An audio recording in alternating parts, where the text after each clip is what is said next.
IFM News. IFM News. IFM News. Lokal.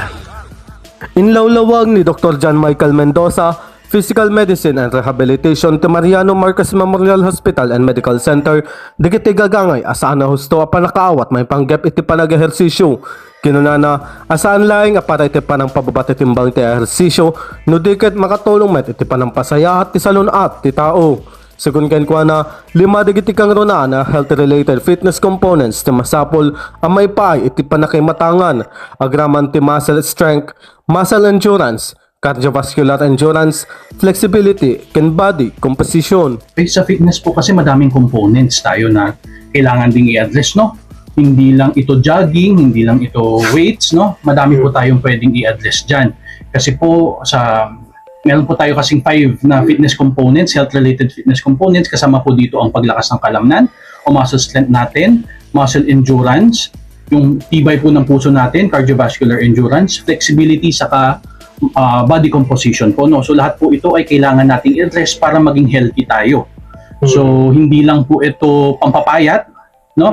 Kasi yun po yung usually na goal kasi natin pumayat ka, healthy ka na, hindi naman po ganun, no? Kasi madami po tayo dapat i-address sa pag-exercise natin. Iti sa Bali Abangir, inbatad ni Mr. George R. Bautista III, physical therapist to Physical Medicine and Rehabilitation ti MMH NMC, ang may sakadigiti common misconception kati panampati ang masapol amang pan iti gym when mangrugi iti narigat ken intense sa workout tapno agbalin a healthy. Kinunana, ang mabalin laing amang rugi iti nalaka nga aktibidad kasi ti panagpagna, biking, swimming, ken stretching. Perception regarding sa fitness journey, sinasabi ng iba, kailangan daw kasi magpupunta sa gym or kailangan intense na agad yung workout. Hindi naman, kasi kailangan naman natin, pwede man natin gawin to sa bahay. Natin kahit simpleng walking lang, swimming, biking, stretching. Yun yung mga misconception na sinasabi ng mga tao minsan. Kabayatan na inbilin met ni Dr. Mendoza ang masapol nga agpakonsulta iti Dr. Sakbay amang rugi iti exercise program nang runa no adda marikrik na iti bagi.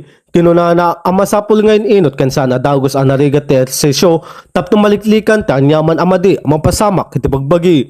Inayon na asaan nga agpapada ti tawen kondisyon ken kapasidad dagiti tattao. Gapuna ang masapol nga individualize ken natalged dagiti programa ti panag-ehersisyo tapno agbalin ang nasayaat ken maliklikan iti komplikasyon iti salon at ti maysa a tao.